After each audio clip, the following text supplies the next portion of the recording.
Okay, everybody, welcome back to ELF Live. Week 11 is in the books. We're here to talk a little bit of ELF football. We had some blowouts, we had some surprises, we had a historic performance or two this weekend. But I am here, of course, with my man Matt Bressington, my co-host from the United Kingdom, to talk a little bit of ELF football. Matt, what's going on, brother? How you doing? I'm doing pretty good. I've got a hat on strategically to cover up a massive bruise from grappling this morning, but Let's go ahead and reveal the bruise. This is like a tradition in your show. Let's see. oh, look at that. The There hairline's we go. nice, There but you like, go. yeah, we're just gonna put that back on, just to keep And everything. that's from Frank, the Frankfurt Galaxy admins on their social media profile. They smacked Matt across the Mm. face. Hey, they had a big win this weekend. What's up, everybody in the chat? What's going on? Karen, Aiden, Laura. All right, welcome in. Real quick, guys, before we dive on into it, I know there's a lot of drama going on off the field in the ELF. Obviously, Commissioner Patrick Azuma made his statement last weekend, and everyone's got a bunch of questions. And I just want to say that here on this show, Matt and I are just talking about what's going on the football field. We're here to honor the sport. We're here to honor the players and coaches and volunteers and trainers and everyone who make it possible. And so we're going to be focusing on that, what happens on the football field and the exciting stuff that's coming down in the next couple of weeks as playoffs come down the line. So I know everyone's probably got questions about that, but we don't have any answers for you. All right. So we're just going to focus on the good stuff on the football field. How's that sound, Matt? That sounds pretty good. I think ELF Network did a great post as well. He took his daughter to the first Yeah. game. It was with him, his first time that him and his dad went to Old NFL Europe as well. So that was a really touching post. I just wanted to bring that up as well. Yeah, absolutely, man. That was really cool. I like that post. Saw that this morning. So good stuff on the sport. All right, everybody, as we always do on the Monday ones, we're going to go through the individual games. We got some snoozers, so we're going to buzz through some of the boring ones, of course. Then we're going to talk about the playoff picture implications because it's pretty damn wild, Matt. There's probably like 4 or 5 teams that are realistically in the hunt, and these last 2 weeks are going to be really, really instrumental to see who we have in the playoffs. So we're going to spend some more time on that. Then, of course, as always, the most important part, we're going to pick the MVP nominations of the week. You guys stick around because you guys help us decide who we got. So there we go. As Aiden says, let the lads get on with the show. Matt, let's get on with the show. Let's dive on into our individual game recaps. Starting off with the Vienna Vikings and the Fehérvár Enthroners. No surprise here. Obviously, Vienna Vikings are absolutely dominant all season here, and Enthroners unable to get a win so far. I do have to say, though, Matt, the Enthroners give me hope, man. Like, they're inspiring because it's like you look at it, at halftime, it was just like a 2-score game. They're hanging around in it. They're not rolling over and letting it die. I know the final score 53-16, and they're super one-sided. But the Enthroners have fight, is what I'm trying to say, and I respect that. What'd you make of this game? Absolutely agree. I think this Enthroners team puts 40 on the Enthroners team that started the season. Like, Yeah, they're way better.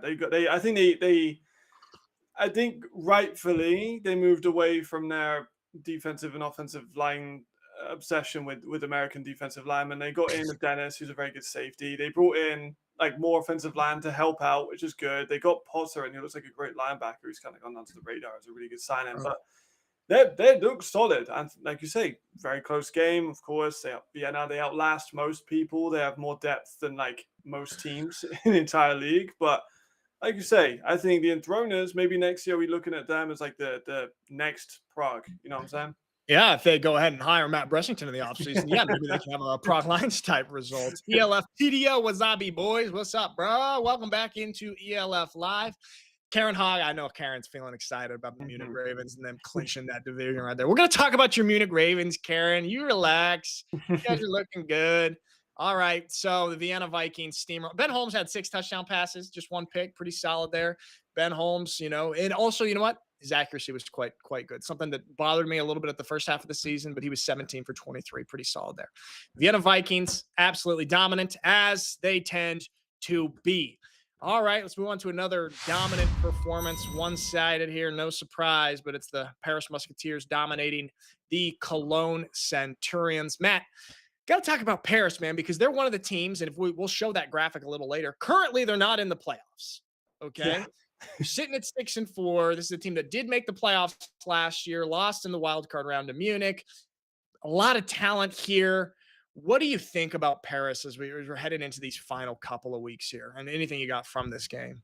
I mean, firstly, they've had a pretty brutal schedule in some part. They got to play people like Vienna and Stuttgart. Those are two very elite teams.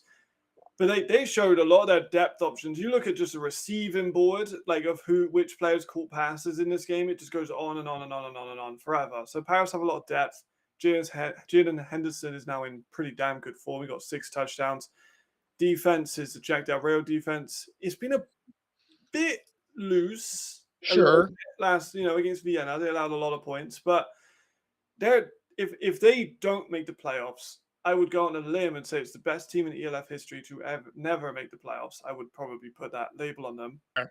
I think you look at the schedule coming up. They do have Vienna, which could be tough. 7-5, 8-4 is about where we expect them to be. I wish I could make a prediction on which two teams are going to make those wild card spots, but it's impossible, I think, to predict because it's so competitive. Yeah, absolutely. And Karen, thank you for correcting me. Gosh, I misspoke. How could I do that? Paris won in the wild card, beating the Ravens. I called that game. I should have Yeah, I remembered. was It going was to an say incredible that's the game. Austin Mitchell return game. Yeah, the Austin Mitchell return game. Can this game get any crazier? Thanks, Karen, for keeping me in check. That was a test to make sure if you're a real Ravens fan that you're willing to admit that your team lost. So there you go. Yeah, dude, you mentioned it. All the receivers that caught passes, 12 receivers caught passes from Jalen Henderson. 12. I feel like that's the most that I've ever seen in an ELF game. So distributing the football all around, and one-sided route here. Paris Musketeers still in the hunt for the playoffs. Now let's move on to more interesting game, I would say here. I love watching this team, man. I love watching the Madrid Bravos. This is a team, obviously, they got Weidinger down there. They got Reed Sinnett, got Aaron Cruikshank, and they lost to the Raiders T-Roll earlier in the season. I think it was just a one-score game. It was either 1 point or a 3-point game. 1 point, yeah. Right? A 1-point game. Very winnable for them. And now I think what's interesting here is in the back half of their season, they've got these 3 teams that they lost to: the Raiders T-Roll, the Munich Ravens, and the Frankfurt Galaxy. And so in the second matchups with all of these, they've got to pick up at least 2 wins here to stay in that playoff hunt. Well, they got one right here with the Raiders T-Roll, or against the Raiders T-Roll. Justice Seelick, bro. Oof. Love this kid. This kid is an absolute baller. I was a little worried the other week because he went down with like a little hamstring injury against Helvetic. Worried, back, looking great. What do you think? Man, I mean, firstly, Reed Sinnett, Aaron Cruikshank, Sinnett, bloody hell, Seelig. That's like a trio of biblical proportions of offensive capability. And then you add in Flores Calderon, Sixten Dragon. One of the, like, you know what I'm really happy about, Nick? What? Is that I predicted this offensive line would be really good in the preseason, and everyone was like, no. They've allowed like 5 sacks all year. Like, they've been excellent all the way through. I know you could attribute that some to have high-paced offense, gets the ball out very quickly. But like, this team, Ricardo, our good friend, was furious. He was like, oh, it's like losing to an 0-10 team. And I'm like, no, it's not. But like, let's relax. This team averages 40. This team has some of the best weapons we've ever seen. I think an MVP at the receiver core. The record for most receiving touchdowns in a single season was broken in this game as well. Congratulations, Aaron. Like, I don't think anyone can stop them at the moment. I know they've got those losses, but a little bit earlier in the year, they picked up a little bit of form. They've had really close games against Munich that they could have won. They had that 1-point game, which they lost a 2-point conversion against the Raiders last time. Are they the hottest team in the league? I mean, they just beat the Raiders. They are pretty hot, dude, and I think that they're really like kind of clicking at the right time. It'll tell when they play Munich and Frankfurt here after the bye week in these final couple of weeks. Like, okay, what's this team really made of here? But I was impressed with this win and kind of, especially like in the second half, like kind of dominant performance over the Raiders. So that you like they were great on third down. They were 8 for 12 or 8 for 13 on third down, just like the poise of Reed Sinnett. Just a lot of stuff going on here. Absolutely horrible game for Aaron Cruikshank. Only 93 yards. Pathetic performance by him. Not the guy that we've come to know. Only 9 catches for 93 yards, Matt. So hopefully he can bounce back from that one, right? Yeah, I mean, you know what I'm actually very interested to see is how the Raiders bounce back from this one. They've been 8-4 every year. They've made the playoffs the first year, haven't made it in the last 3. Right. Technically, they're still not out of playoffs. Let me just make that very clear. But a lot of people have been saying about how they're going to come back next season, what's going to be the plan, what's changes they need to make. But like this Raiders team, man, they were really good, but I just feel like they've just been beaten to the punch a little bit in this game. But they could have been there, Nick. They were just so close. They They lost both man, rivalry games against Munich, and that's what killed them, I think. yeah, that's brutal, man. They kind of let one of them slip away. I mean, they're sitting six and or excuse me, they're currently 5-5. They play Cologne, that'll be a win, and then they play the Rhine Fire, who they did beat, They did. but who knows? That was at home. You know, playing in Tiro Stadium in Innsbruck, that's tough for teams to go on their own. They're going to have to go to Duisburg and play the Rhine Fire there. So who knows? David says Bravos will come into the playoffs with the lineal champion belt. It's probably Oh, true, bro. It's probably true, I isn't mean, it? Munich have got the belt at the moment, so they'd have to, Munich have still got it currently. They've defended the lineal. I still think that we still need a belt. I'm down We on do. that hill. We need a belt. I like that. I like that. Karen does say Munich is undefeated at home. The rematch will be at Munich, so that'll be interesting. I got eyes on that game, man. That's going to be Yeah, an interesting it could one be. here. Let me just titillate you for a second, Nick. Titillate me, Matthew. Nordic Storm versus Madrid Bravos. Jamal brought up, and now I can't stop thinking about it. The offensive firepower is Jadrian versus Sinnott. It's Shoop versus Windinger. That, Matt, might be the most fun game to watch. I mean, we did have a shootout. The Bravos are just one of the most fun teams to watch. As is. Who'd they have their shoot? They had the shootout with the Ravens in that first. They've had several. Yeah, they had one against the Raiders. They had one against the Ravens. They had the one against the Galaxy. That was like 1,000-yard game overall. I mean, like they've had shootouts with everyone. They're a Wild West Cowboys shootout team under Viting right there. So Madrid Bravos, man, excuse me, looking pretty damn solid here. A couple more tough games because Frankfurt with Wang is a different Frankfurt team. They already lost to Frankfurt earlier in the season. Should have won. But Wang, and we'll talk about that, is bringing a little life to the Frankfurt Galaxy. All right, so Madrid Bravos defeating the Raiders T-Roll. All right, let's move on to our next game. And Matt, your Prague Lions, absolutely dominant performance of the Helvetic Mercenaries. I'll let you go off a little here. What were you proud of the Prague Lions for in this one? I mean, I love my Lions. Obviously, everyone knows I love my Lions, but this was not the best performance early, especially like we got a great punt return there by Willie P. Build a statue of Willie P in Prague City Center. We had Ken Hike, another great game. Definitely an all-star campaign for Ken Hike, in my opinion. But like we didn't get offense on for like the first 10 minutes. We looked a little bit slow. We then allowed 2 very quick touchdowns by the Mercenaries. It's like it was 14-18 to Prague in the first quarter. And then we did well in the second, and then the 2-minute drive, or no, not even 2 minutes, 90 seconds of the last of the second quarter took us 20 minutes to get points out of. So it was a good dominant performance, of course, but I'm gonna be real, we can't play Wang the same way we played the Mercenaries. Otherwise, we might get punched in the mouth because that was medium. I'm still calling up, but Jakub Smudny, all-star, yes.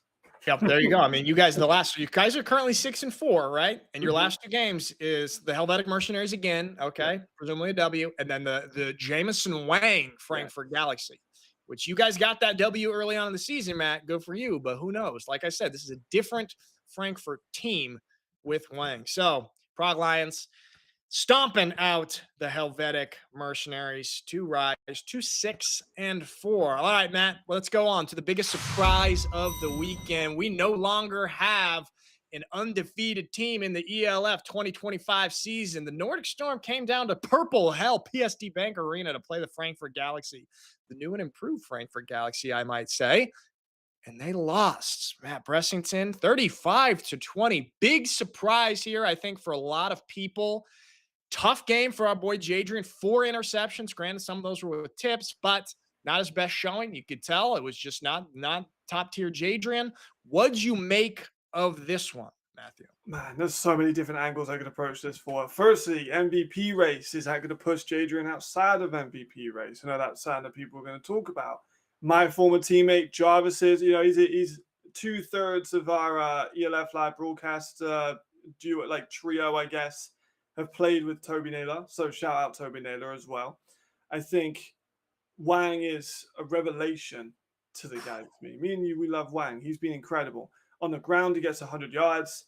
And, like, if you looked at his passing numbers, you think, he's done fine. Like, one Right. touchdown, one pick, nothing crazy. But, like, he was just making every single throw he needed to make, and he was running whenever he needed to do it. He was commanding this defense. This Nordic defense has been strong all year. It's in the top category. They've definitely slumped in the last few weeks, but, like, my God, what a performance by Jameson Wang. Yeah, absolutely. Freddie in the chat says atmosphere was electric in the purple hell. Madrid Bravos fan, those interceptions were clutch. Great game by the Galaxy, bad game by Nordic. ELFpedia. Clark is now tied record holder for most interceptions in a single game with 4. He has to tie a single game passing touchdown record with Jeffries now. He said it obviously with 7 the other week. Jeffries goes, we'll talk about that. Jeffries hit the 8 ball. And so Clark loses his record there. Man, what do you make of the Nordic Storm, dude? Because they confuse me because we've seen some absolutely great performances, and then we've seen them struggle against Hamburg, and then let Berlin play them up until the fourth quarter and have people be like, "Oh, are we on upset alert here?" And then the Frankfurt Galaxy, who have had their fair share of trouble, come and absolutely kind of dominate this Nordic Storm team. What do you make of them, man? Is there fraud watch surrounding this team? What's your vibe? I think it all started with that unconventional bye week with the Mercenaries. I think they came out of that and they've looked not the same team as we saw before. They had a ridiculously close one with Hamburg when Hamburg was not playing their best football. They had a 1-point win against Rhine, which has aged well, granted, but still, Sure. like you say with Berlin, tied at halftime. They're always comfortable with Berlin, but you never want to allow 35 points. And then they lose again with allowing 35 points. The defense hasn't been as good as we're accustomed to. Players aren't playing as good as they're accustomed to. I think this is injuries have also been brought. I know a lot of people are going to mention injuries. Glenn got out. There's a couple other people. Shout Glenn in the chat, by the way. But every team has injuries. I don't think it's an excuse. I think damn, they haven't lost their quarterback. Several other teams have with injuries this year. Some of them twice. Sure. So I don't know where I see them. I do not think I had them at third. Someone tried to call me out on Instagram for like having them too low, and I was like, I had them third, and they were third in the power rankings. So it sounds like I had them pretty spot on at the moment. But Hey, there you go. Davide says, "What happened, Glenn? Food poisoning?" There we go. If you know the inside joke, when Frankfurt went up and got smacked by the Storm earlier, they blamed it on food poisoning. No, Glenn, I don't think you guys are going to try and blame it on food poisoning. You know what? If I'm the Nordic Storm, I mean everything that you just said right there, Matt, that has a lot of credibility and credence there. I want this game to happen now before playoffs. Like they've been on a run, they're undefeated. You got to get that out of your system before playoffs. Get that tough loss, little adversity. Time for a bounce back. You got 2 more regular season games before you head into playoffs. Good to get out of your system. So if I'm a Nordic Storm fan, I kind of like that. However, I will say just shows a little bit of cracks in the armor. Okay. Got undefeated, reasonably easy schedule. Granted, the win over Rhine, impressive. But losing to Frankfurt, who knows, brother? Who knows? So big surprise here and leaving us with no undefeated teams in the 2025 season. Matt, you got something else on this game? I was just about to ask. You said no undefeated teams. We got 3 9-1 teams: Nordic Storm, Munich Ravens, Vienna Vikings. I'm going to give you a quick 3 power ranking. Who do you think? Out of those 3, who's 1, 2, and 3 for you? I'm going to go Vienna, Munich, then Nordic. I agree. Completely agree. But Matt, I'm actually going to put the Stuttgart Surge, who are 8-2. I would actually put them either at 2 or 3. Oof. Above. Okay. Okay. I like above that. A 9-1 team. Okay, is that crazy or what? I mean, the Surge got a big win against Paris. I think that's a big one. Big one against Paris and absolutely dominated the Hamburg Sea Devils with a backup quarterback. Okay, so what's your order on that? I think I'm exactly the same, and I actually very strongly agree that the Surge would be probably above. I think the Surge would beat the Storm right now, which sounds not that crazy when I'm saying it out loud. I think Munich are stronger than people give them credit for. They've faced a lot of adversity. They've had tough games. I think Vienna Viking, we know it's Vienna Vikings. They're phenomenal. So I think I agree. I think they might even be 4th in the power rankings at the moment. There we go. Davida says the usual Nauf Homer. Oh, he spelled Nauf wrong. Bias Nick. Well, Karen, I don't work. I have no association with the Stuttgart No, Surge. I not at am an all. objective commentator in the 2025 season. No association. I'm off the payroll. So you better believe that I am objective, just as objective as Matt is with the Prague Lions, Of right, Matt? course. Yeah, Oh absolutely. yeah. I'm not on the payroll either with them, so I have no affiliation. There we go. Yeah. We come off the payroll during season so we can Yeah, be objective. So exactly. Frankfurt Galaxy with Jameson Wang beating the Nordic Storm 35-20. All right, we were talking about a lot. Karen, here you go. Here we go, Karen. Lock in. Munich Ravens against the Wroclaw Panthers. Munich, 9-1. We're just talking about them, man. And they came in here and it was pretty easy for the Munich Ravens. It was jumped out here 14-0, and they were up at 34-6 in the fourth quarter. Just a pretty one-sided game here. Not such a surprise. Panthers do have some fight in them, but just not enough. I mean, this Munich Ravens team this year, man, quite impressive, quite good. I think that the Russell Tabor acquisition, man, I like it a lot. Just gives them a fun energy, don't you think? I agree. And you know what would be even better if we had like him stay. Obviously, he's on a long contract with Munich. We have him and Wang competing because Wang's only 23 years old. I want to remind people that that's a little rivalry that could be the new age of quarterback. As we see, no offense to any of my over 30s that just made the over 30 team. We got Ben Holmes, we got Jader, and we got Chad aging out of that. Chad Riley's been contemplating retirement for 5 years, so maybe he'll come. It's a fun, exciting times. But congratulations on the Southern Championship. Yeah, there you go. Edouard Louis just become a regular running back at this point. Like it's not even unusual to see him at running back anymore. It's just normal. I've become desensitized the big man at running back because it's just part of what he does. And Rodney with another great game as well. And Tabor time is always beautiful. See that hurdle from Rodney. Standing. It's just normal for him now. He loves it. That's why they call him Mr. Box Jump, Okay, hold on. We got some Ooh, drama in the chat. ELFpedia. Tabor is overhyped from our stat man, ELFpedia. Now, ELFpedia, is this based on stats in your opinion? Because what gets me excited about Tabor is not necessarily his stats. It's kind of, he seems to have a dog mentality, get it done. Like even that win against the Raiders in the rain, terrible stats, brutal, but found a way to get the win in an adverse situation. And even just taking off here on the run, he shows a lot of heart. So that's what I like about Tabor. Matt, what do you think? I'm going to bring up the Stuttgart game. I know you're going to be upset, but like that when he jumps over, like I don't know what he did to his nose, but I've had the same thing in grappling where my nose just busts and blood's pouring out. But he was doing that, and he just came back in next play, no problem, through the game with a touchdown. Sometimes I'm not going to directly quote Michael Bisping, but I remember I literally was watching it yesterday. He was saying about martial artists and fighters. Sometimes you got beautiful teams. You have everything that you would want. Like this quarterback has all the intangibles. Sometimes you just want a Russell Tabor that may not be perfect fundamentally, but he's just going to win. And he's done that. Like he's 9-1. He's beaten Madrid. He's beaten Stuttgart. He's beaten the Raiders twice.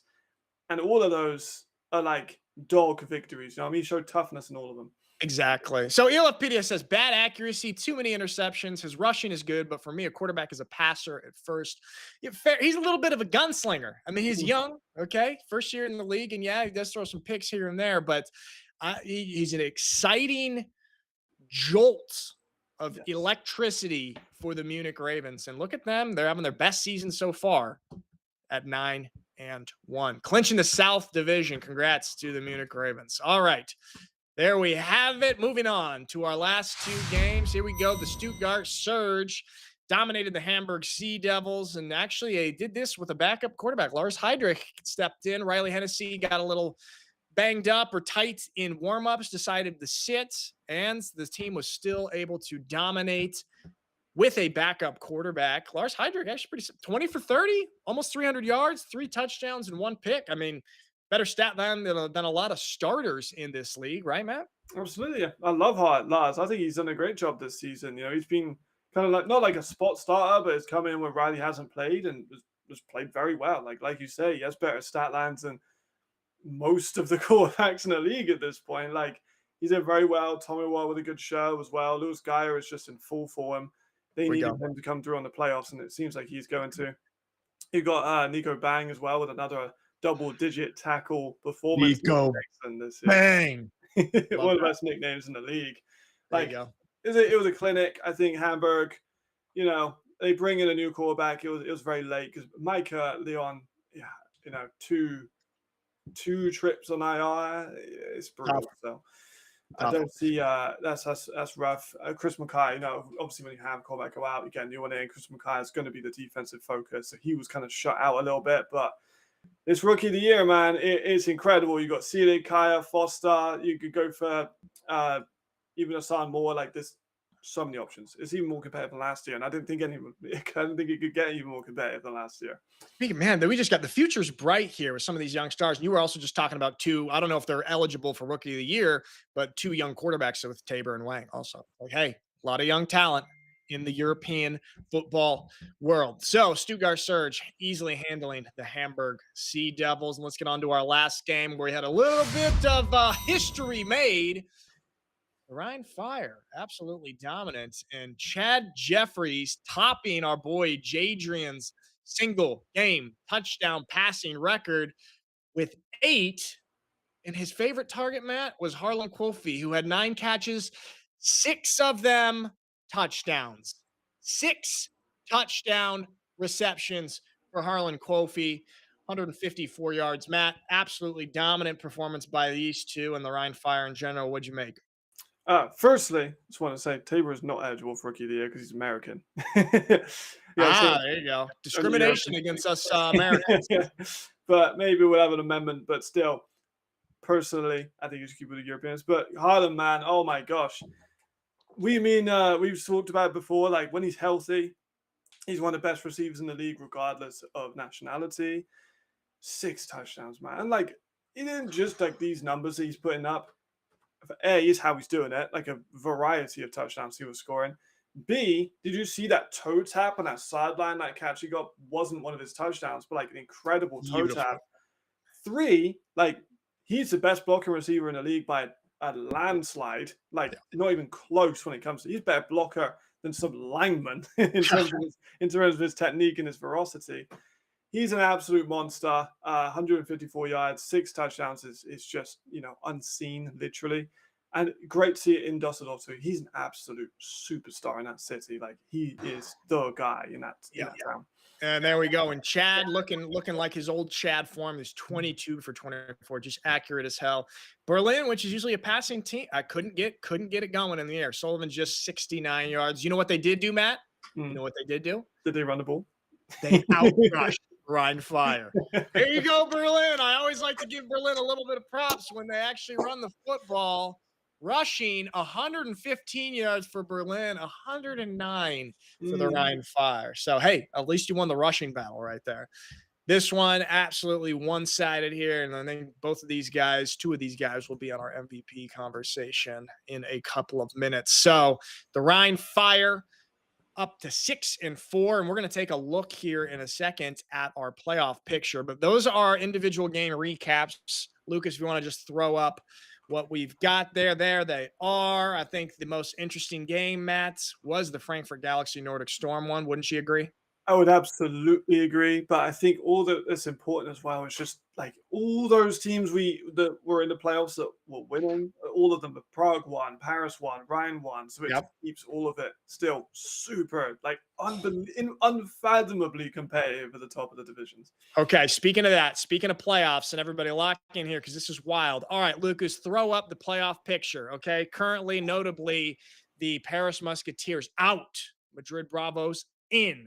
However, there's a lot of different things that can happen in these final 2 weeks, okay? Matt, let's walk through some of these, all right? So Rhine Fire is currently in at 6-4, okay?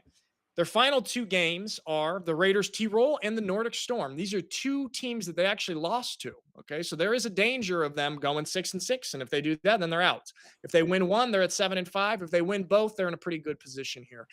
Quick thoughts on that. Do you think that they will win both of those games or one of those games? Off. I'm gonna go for one. I'm not gonna say which one, but I'm gonna go for one, just so I can cover my bases a little bit, not make any more enemies on social media teams. I don't know if you saw, Nick, but me and the Galaxy, We kind of hugged it out a little bit. Okay. We agreed that we laughed, we'd cried together during this year just because of how weird their season was. But Yeah. man, Hey. it's gosh, my mind is going all over the place. I'm also just looking at these matchups. Sorry to kind of ignore your question, but like, That's all right. Ignore it. like, can you imagine Madrid versus Serge, like that defense versus the offense, and then Riley versus Ooh. like, and then you get Ravens, young buck taking out like the old vets at Dusseldorf. Like, oh my god, man, I'm so excited to see every single one of these, and it might not even happen like this. Who knows? Yeah, who knows? I mean, there's a lot of things. Let's talk about another team than Paris, who was bounced out as a currently situation. They're second in their division at 6-4. Their final two games, Helvetic and Vienna. Presumably will beat Helvetic. They did lose to Vienna, but it was a close game. They played them pretty damn well. I think if they want to have a shot, they got to be able to beat Vienna. What do you think? Yeah, I think they have to 100%. I'm still favoring Vienna though, because Vienna, they want that number one seed. They don't want to have to like worry about being a potentially number 3 seed. That's literally what a loss could do to them at this point. So, man, yeah, I'm still going to favor. I think that Vienna have more weapons, special on defense, great defense in Paris, but like Vienna's is just different. So shout out Daniel Orbach. But yeah, I think this is going to be oh man, I want to see that back because the first time was so nice as it was. Hey, Lucas, I think we might have the wrong playoff picture here, actually, as everybody's saying. We make sure that that's the right one. We'll maybe get that fixed if it is the wrong one. But here's another interesting team, Matt, who was totally out of the conversation, who still has a very low probability. But the Frankfurt Galaxy, they could finish at 7-5 if they can beat the Madrid Bravos. They already beat the Madrid Bravos once, and now I think they're kind of a little bit of a better team. Yeah. However, Madrid is pretty damn hot right now, so the Frankfurt Galaxy could be in that conversation. Your Prague Lions, Matt, they're at 6-4. They've got Frankfurt and Helvetic. They could also possibly finish at 7-5. I mean, if they beat Frankfurt, they could finish at 8-4. Seems a little unlikely now, but who knows? Actually, we have a lot of teams that could be sitting at 7-5, and it's going to come down to tiebreakers and everything like that. Yeah. But Lucas, are we getting any info here? Yeah, Munich is the 2 seed, I believe. So Munich, it's Nordic and Munich, I think, is switched out. Yeah, I think that's it. I think it's Nordic and Munich switch. We'll get that, or just imagine that. Okay, imagine it's Nordic Munich, or pull it up. Here, I've got it right here on the Instagram. Okay, there you go. There you go. Okay, it's right there on the Instagram. So Matt, as it actually does sound, it's Nordic and the Fire in that wild card round right here, which that was a fun one that we had. I actually called that game, and Nordic came back and beat the Fire, but who knows? They're playing each other again here in the regular season. What do you think of that one? Man, I still got to see how that second one goes because it was like Ryan Fire could have won that one, but they fumbled it late. They should have won. Storm didn't look their best, and then now they've lost. There's now a bit of a blueprint potentially within that tape. There must have been something that the Galaxy saw and exploited because 4 picks doesn't come very normally. Sure. I think. Are Ryan going as favorites on that one? I mean, Chad just threw bloody 8 touchdowns. Well, they might, dude. I don't know, Ryan. It looks like they're getting their footing a little bit. Nordic might be. Let's not overreact just off the one loss, but they might be slipping a little bit, losing a little bit of their footing. That 9-1 record, I don't know if is very indicative of actually how strong they are compared to some of these other teams. Ryan's had a lot of tough games, a lot of tough games. Nordic, not so much. So who knows? Here we see the standings right here, but you just see all these teams that are 5-5, 6-4, 7-3, 5-5. There's a good handful, and this playoff picture is going to be shifting around in these next couple of weeks.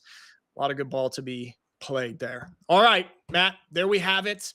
So, guys, most important segment here coming up, but first, we're going to do a quick message from our sponsor, and then we will do MVP voting.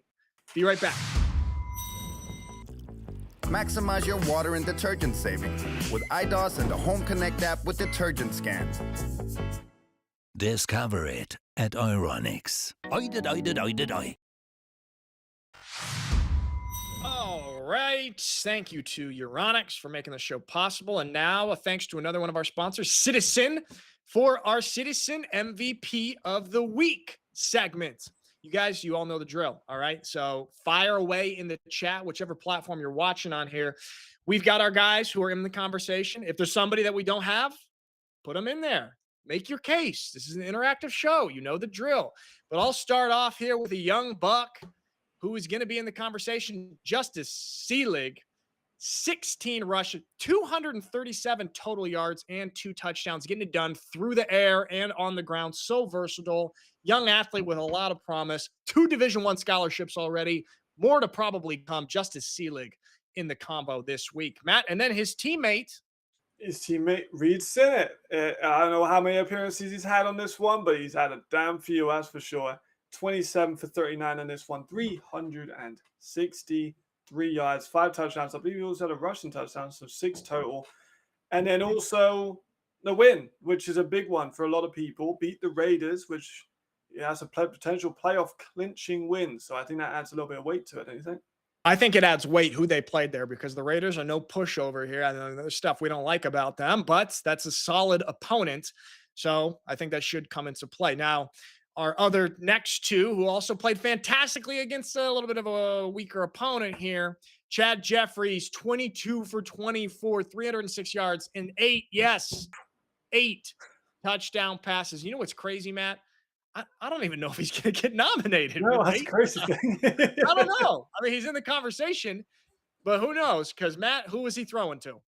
He was thrown to Mr. Harlan Quofi, that's for sure. We need to get a nickname for Harlan Quofi at some point. I mean, that's incredible. 9 catches, 154 yards, 6 touchdowns. But like I said before, man, you turn on the tape, it's the style of catches, it's the blocking, it's the tape that just stands out. He was remarkable. Yes, he absolutely was. And then let's go to Frankfurt. Who put it in there? Yeah, Davide said that guy who picked Jadrian off twice had a pick 6-2. Can't remember his name. His name's Toby Naylor. Remember his name, Davide. 4 tackles, 3 PBUs, 2 interceptions. Absolutely balling out against Jadrian, an MVP of the league, a high-powered offense. And you know we got to throw in our defenders in that MVP conversation. So that's who we've got right now. If anybody, I mean, Jamal says Wang 300 plus against a top 3 team. I mean, great job getting the win. I think that's the most important stat that he got from that game. But I'm looking at his stat line, right? 25 for 41, almost 300 yards through the air, a touchdown, a pick, a sack. He did do another 100. I mean, he did produce almost 400 yards of total offense. Unfortunately, I just don't think the stat line is good enough for a individual MVP nod here. But big shout out to Wang. Madrid Bravos fan says Naylor's definitely in the name this week. Matt, who's jumping out to you, man? This is kind of tough because we have some crazy ones. Yeah, it's insane. I don't really. So me and you, we talked before show. Is anyone like you really, really want? There's like 5. Like all of them could make a really, really good case. Even players you haven't included can make a really good case. But like, I don't see how like history being made is with the receiver position. So I think Harlan has to be in there. 6 touchdowns. We've never seen it. We've seen 8 touchdowns, I think, once from Jadrian. Yeah, that's true. You're right. I misspoke. We've never seen 6. We've never seen 5, firstly. We've never seen 5 touchdowns, let alone 6. And bear in mind, first half. Yes, in one half. I mean, only one half. Like you could argue, but I'm not going to argue that. But I'm just saying, people could have had 12. Could have had 12. Had 12 touchdowns. Yeah, I'm kind of with you there. Jamal says, no Wang, I'm out. Quiver time. Make you go on Quiver. Answer the Quiver question today. It's a photo prompt. It's an easy one. Good stuff, Jamal. I'm kind of with you, man. I mean, but then I'm hesitant to throw up Chad Jeffries as well. I just having 2 of the same team because the defense wasn't so great. But how do we ignore that historic performance? 6 touchdowns. But Chad Jeffries was also incredible. 22 for 24 with 8 touchdowns. That's also incredible. But what about a guy like Justice, man? I mean, that was a bigger win, more important win, better win, beating the Raiders. What do you think? I agree. I think he was so phenomenal too. Just like the way he was running, he was catching some crazy balls. He got like a 2-point conversion in there as well, just for that's his stats.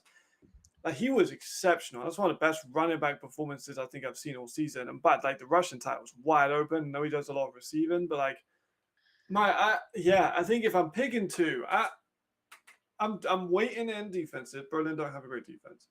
I'm waiting in. Chad didn't play half the game. I'm going to go for Harlan. If it's up to me only, I'm just going to go for my top 2. It's Harlan and it's Seelig. Yeah, I don't hate that at all. I mean, I think Harlan, if we're only going one from Ryan, because we do have to take into account the weak defense, but we can't, we're going one from Ryan. Sorry, Chad. I think it's got to be Harlan. Yeah. I think we're in agreement there. Chat, help us out here. I'm leaning also, Matt, with you of Selig. Poor Reed. It's been nominated so many times. I think he's only won once. I can't remember. But hold on. Madrid Bravos fan also says Naylor because that was a big, big win. Guys in the chat, let us know. Put it in. We're going to give you about 2 minutes here to make your votes, and we're going to listen to you guys. We're going to count them. We're going Harlan Quofi for sure. Mm-hmm. Who else should be? Who should be the second nominee? Should it be Naylor? Should it be Selig? Should it be Sinnott? I don't. You guys put it in the chat there. There we go. Karen says, "Give some love to the defense, guys." I mean, Naylor picking off the MVP of the league twice and a huge win, handed them their first loss. But that defense was really instrumental in that. It's true, and score as well. 3 PBUs too. Like Naylor was incredible. Yeah, I think I'm not mad at Naylor. I'm not mad at that. I think. Look at the chat. So far, we got a couple Naylor. If no Wang, then Naylor. Jamal says, "If no Wang, then Naylor." I like what did Marcus said, because Marcus, shout out to Marcus. He said he's driving, so he's just listening. He said about the nickname for Harlan Quofi. Boston Coffee. Boston Coffee, because that's how they say. That's how they say. They say coffee in Boston. I like that. Boston Coffee, Dunkin' Donuts. All right, you guys are putting in. Frankfurt will say you don't know ball if you don't do Naylor. I wanted to be known Galaxy. I played with Toby, so I like Toby a lot. I'm not mad about him being in. I would probably put him in there as well. ELFpedia, Lasse from Surge did 2 picks as well, but that was against a much worse team. Yeah. First game for a quarterback. We're talking about 2 picks against Jadrian Clark. Yeah. One of the biggest names in the history of this league. I'm leaning Naylor, man. We going Kofi and Naylor? I think I might be convinced. I'm not mad at all. We go for Kofi and Naylor. Oh, that was good. Yeah. All right, guys. Okay, let's do it. We're going Quofi and Naylor. All right. Sorry to Justice. Sorry to Reed. Sorry to Chad. You guys played great games, but we're going these 2 fellas right here. So you guys know the drill.